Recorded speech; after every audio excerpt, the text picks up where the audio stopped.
शिव कहते हैं, हर रिश्ता जन्मों में बनता है, पर जो रिश्ता तपस्या से जुड़ा हो वो केवल प्रेम नहीं, वो अध्यात्म होता है। आज हम बात करेंगे हरियाली तीज की, एक ऐसा पर्व जो प्रकृति की हरियाली से भी ज्यादा सुंदर है और नारी की आस्था से भी ज्यादा शक्तिशाली। क्या है हरियाली तीज का रहस्य? हरियाली तीज हर साल सावन महीने की शुक्ल पक्ष की तृतीया तिथि को मनाई जाती है। इस दिन का नाम ही अपने आप में संकेत है, हरियाली यानी प्रकृति की ताजगी, और तीज जो महिलाओं के सुहाग, प्रेम और परंपरा से जुड़ी होती है। लेकिन क्या आपको पता है, ये सिर्फ झूले, मेहंदी और गीतों का त्योहार नहीं है, बल्कि ये दिन है शिव और पार्वती के दिव्य मिलन की याद का। पुराणों के अनुसार पार्वती जी ने शिव को पति रूप में पाने के लिए 108 जन्मों तक तपस्या की थी। हर जन्म में उन्होंने शिव को अपने तप, श्रद्धा और प्रेम से स्मरण किया, और अंततः शिव ने स्वीकार किया कि पार्वती ही उनकी अर्धांगिनी है।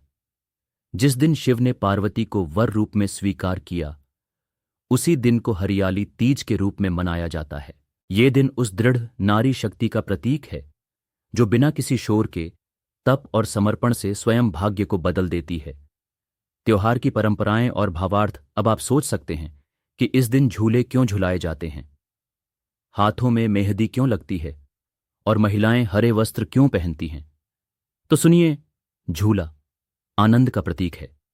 झूले का अर्थ है जीवन की गति को स्वीकार करना, ऊपर नीचे होते भावों को भक्ति में समर्पित कर देना। मेहंदी सौभाग्य और प्रेम का रंग है। कहते हैं, जिसमें मेहंदी गाढ़ी रचती है उसका प्यार सच्चा होता है। लेकिन असली मेहंदी वो है जो आत्मा पर श्रद्धा की छाप छोड़ दे। हरा रंग हरियाली, उर्वरता और नवजीवन का प्रतीक है। प्रकृति जब सावन में हरी होती है, तब नारी भी उसी स्वरूप को धारण करती है, एक जननी, एक प्रेमिका और एक तपस्विनी के रूप में। सिंधारा की परंपरा, कई स्थानों पर इस दिन सिंधारा भेजने की परंपरा होती है। मायके से ससुराल आई बहू को उसके माता पिता वस्त्र, मिठाइयां, मेहंदी और श्रृंगार भेजते हैं। ये केवल भौतिक वस्तुएं नहीं, बल्कि माँ बाप का आशीर्वाद होता है कि उनकी बेटी हरियाली की तरह हमेशा हंसती खिलती रहे। हरियाली तीज केवल बाहरी श्रृंगार का त्योहार नहीं है, ये आत्मा के श्रृंगार का पर्व है।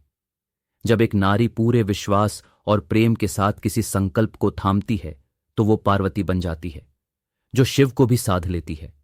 इसलिए आज के दिन, चाहे आप व्रत करें या न करें, श्रृंगार करें या न करें, पर एक पल मौन होकर भीतर देखें। क्या आपकी भक्ति, आपकी श्रद्धा उतनी ही गहरी है जितनी पार्वती की थी? आज क्या करें? कुछ समय अपने भीतर के शिव और शक्ति को समर्पित करें। अपने रिश्तों में मौन, प्रेम और समर्पण को जागृत करें और संकल्प लें कि जीवन में जो भी पाना हो, श्रद्धा से पाया जा सकता है। शिव कहते हैं, जो हरियाली को हृदय से अपनाता है वो जीवन में सुख, प्रेम और संतुलन को प्राप्त करता है। तो इस हरियाली तीज पर श्रृंगार से पहले अपने अंतःकरण को सजाइए। हर हर महादेव